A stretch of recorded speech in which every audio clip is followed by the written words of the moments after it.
ಮಾರ್ಕೆಟಲ್ಲಿ 20% ನನ್ನ ಪ್ರಾಡಕ್ಟ್ ಹೋಗುತ್ತೆ, 30% ಜ್ಯೂಸ್ ಥರ ಹೋಗುತ್ತೆ, 30% ಪಿಕಲ್ ಥರ ಹೋಗುತ್ತೆ. ಈ ಥರ ಒಂದು ಪ್ಲ್ಯಾನಿಂಗಲ್ಲೇ ಬರಬೇಕು. ಸರ್ ಅವರು ಮೋಸ ಮಾಡಿದರು, ಇವರು ಮೋಸ ಮಾಡಿದ್ರು ಅಂತೂ ಗಾಲಿದಲ್ಲಿ ದೀಪ ಹಾಕ್ಬಿಟ್ಟು ದೇವ್ರ ಅನ್ನೋ ಕಾಲ ಹೋಯಿತು. ದಯವಿಟ್ಟು ಆ ಥರ ವ್ಯವಸಾಯ ಮಾಡೋಕ್ಕೆ ಹೋಗಬೇಡ.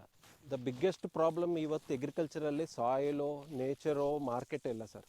Farmer himself. ಫಾರ್ಮರೇ ಇಲ್ಲ ಅಂದರೆ ಈ ಎಂಥ ಬ್ಯೂಟಿಫುಲ್ ಸಾಯಿಲ್ಸ್ ಇದ್ದರೆ ಏನು, ಎಂಥ ಬ್ಯೂಟಿಫುಲ್ ಮಾರ್ಕೆಟ್ ಇದ್ರೇನು. ಇವತ್ತು ಆಸ್ಟ್ರೇಲಿಯಾ ಇಂಥ ದೇಶಕ್ಕೆ ಹೋದರೆ ಸಾವಿರಾರು ಎಕರೆ ಖಾಲಿ ಬಿದ್ದಿದೆ, ಮಾಡೋ ರೈತರಿಲ್ಲ. ಇದು 1 ಲಕ್ಷ ರೂಪಾಯಿ ಹಸರಿಂದ ಡೈಲಿ 20 ಲೀಟರ್ ಬರ್ತದೆ, 20 ಲೀಟರ್ಗೆ 25 ರೂಪಾಯಿ ಕೊಟ್ಬಿಟ್ರೆ ಇಷ್ಟು ದುಡ್ಡು ಬರ್ತದೆ. ಈ ಕ್ಯಾಲ್ಕುಲೇಷನ್ ಎಕ್ಸೆಲ್ ಶೀಟಲ್ಲಿ ಹಾಕ್ಬಿಟ್ಟು ಹೊಡಿಯೋದೇ ಬಿಟ್ಟರೆ ಇವ್ರ ಕಂಟ್ರೋಲ್ ಏನಿದೆ, ನನ್ನ ಸ್ಪೆಷಾಲಿಟಿ ಏನಿದೆ. ತರಕಾರಿ ಹಾಕಿದರೆ ಬೆಳಗ್ಗೆ 6 ಗಂಟೆಗೆ ಮಾರ್ಕೆಟ್ಗೆ ಹೋಗಬೇಕು, ನೀವು ಎದ್ದೋದೇ 11 ಗಂಟೆಗೆ ಅಂದರೆ ಅದು ಆ ಬಿಸ್ನೆಸ್ ನಿಮ್ಗೆ ಹೆಂಗೆ ಸೂಟ್ ಆಗುತ್ತೆ?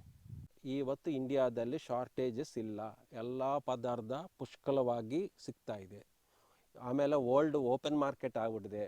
ಎಂಥ ಪದಾರ್ಥ ಆದರೂ ಇವತ್ತು ಇಂಡಿಯಾದಲ್ಲಿ ಸಿಗ್ತಾ ಇರೋದ್ರಿಂದ ವ್ಯಾಲ್ಯೂ ಎಡಿಷನ್ ಪ್ಲಸ್ ಸ್ಪೆಷಾಲಿಟಿ ಅಂದರೆ ನಿಮಗೊಂದು ಸ್ಪೆಷಾಲಿಟಿ ಇರಬೇಕು. USP ಅಂತೀವಿ, ಯುನಿಕ್ ಸೆಲ್ಲಿಂಗ್ ಪ್ರಪೋಸಿಷನ್. ಇಲ್ಲದೆ ಹೋದು ದಯವಿಟ್ಟು ಲಕ್ಷಗಟ್ಟಲೆ ಈ ಜಮೀನು ಮೇಲೇನು ವ್ಯವಸಾಯ ಮೇಲೆ ಸುರಿಬೇಡ. ಸೊ ಇವತ್ತು ರೈತರನ್ನು ಉಳಿಸ್ಬೇಕು ನಾವು. ನೆಕ್ಸ್ಟ್ ಜನ್ರೇಷನ್ ಯಾರೂ ವ್ಯವಸಾಯಕ್ಕೆ ಬರೋಂಗಿಲ್ಲ. ಅವರು ಓನ್ಲಿ ಬರೋದೇನೆಂದರೆ ಅವ್ರಿಗೇನೋ ಕಮರ್ಷಿಯಲ್ ಪಾಯಿಂಟ್ ತೋರಿಸಿದ್ರೇ ಬರ್ತಾರೆ. ಇದು ಒಂದು ಸಿಸ್ಟಮ್ಸ್ ಪ್ಲೇಸಲ್ಲಿ ಇರಬೇಕು. ಇವ್ರಿಗೆ ಒಂದು ಕೆಲಸದಲ್ಲಿ ಎಷ್ಟು ದುಡ್ಡು ಬರ್ತದೆ ಅದಕ್ಕಿಂತ ಸ್ವಲ್ಪ ದುಡ್ಡು ಜಾಸ್ತಿನೇ ಬರ್ತದೆ ಇಲ್ಲ ಅನ್ನೋ ಒಂದು ದಾರಿ ಸಿಕ್ಕಿದ್ರೆ ಮಾತ್ರ ಇದು ಮಾಡ್ಕೋಬೇಕು.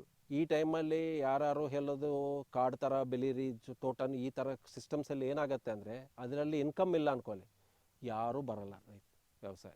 ಸೊ ಫಸ್ಟು ಫಾರ್ಮ್ಸ್ನೇ ಕಮರ್ಷಿಯಲ್ ಸಿಸ್ಟಮ್ಸ್ಗೆ ತೊಗೊಂಬಂದು ರೈತರನ್ನು ಉಳಿಸಿದರೆ ಆಟೋಮೆಟಿಕ್ಕಾಗಿ ಸುಮಾರು ಜನ ವ್ಯವಸಾಯಕ್ಕೆ ಬರ್ತಾರೆ. ಕಾನ್ಸೆಪ್ಟ್ ಏನಂದರೆ ಆಸ್ಟ್ರೇಲಿಯಾದಲ್ಲಿ ಬಿಸ್ನೆಸ್ ಆದರೂ 2 ಇರ್ತವೆ: ಕಮರ್ಷಿಯಲ್ ಆ್ಯಪ್ಟಿಟ್ಯೂಡು, ಮಾಪ್ ಸೈಕಾಲಜಿ, ಇನ್ನೊಂದು ಫಿಲಾಸಫಿ.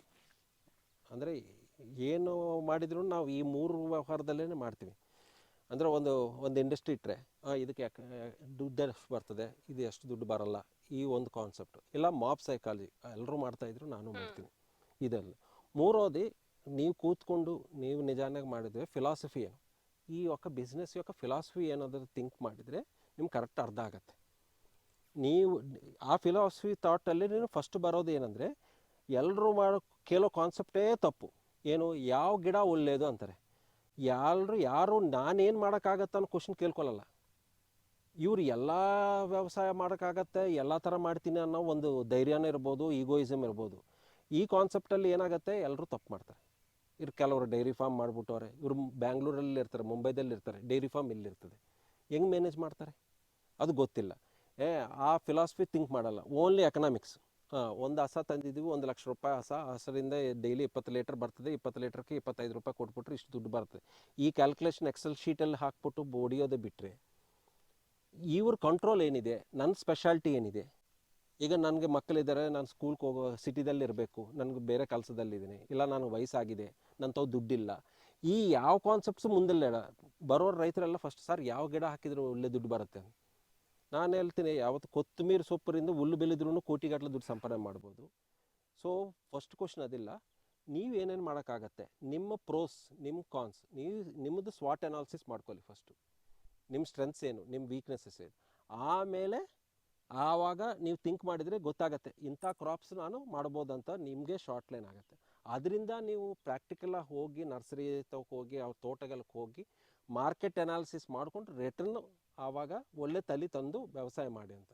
ಇವಾಗ ವಿಡಿಯೋಸು ಯೂಟ್ಯೂಬಲ್ಲೆಲ್ಲ ನೋಡ್ಬಿಟ್ಟು ಗಂಧದ ಮರ ಹಾಕೋಣ ಅಂತ ಒಬ್ಬನು, ಮ್ಯಾಕಡೇಮಿಯಾ ನಟ್ ಹಾಕೋಣ ಅಂತ ಒಬ್ಬನು, ಇನ್ನೊಬ್ಬರು ಡ್ರ್ಯಾಗನ್ ಫ್ರೂಟ್.